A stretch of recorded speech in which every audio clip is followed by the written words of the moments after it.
bizga matematikadan 37 bettagi номер 6-ni berdi. Tengdewdi 6-шы есепте теңдеудің шешімін табуға тапсырма беріліп тұр. Теңдеу ол көбейту және бөлу амалдарына арналған екен. Мұнда белгісіз, мысалы біріншісінде екінші тұр, екіншісінде екінші тұр, яғни сосын тағы бірінші тұрған белгісіздер бар. Біз осы теңдеуді шешуді орындаймыз қазір. Бірінші теңдеу 5 көбейтілген тең болады 200-ге. Не істейміз? Белгісіз бізде екінші орында тұр. 250-ді не істедің? Неге? Қандай санға? Сосын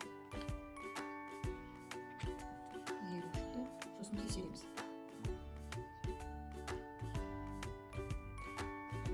Сан орнына 50 болады. 50 шешу. Кем болады? Келесі. Тағы 50. Келесі есепте y көбейтілген 6 тең болады 240. Бұл жерде бізде белгісіз бірінші орында тұр екен. Не істейміз?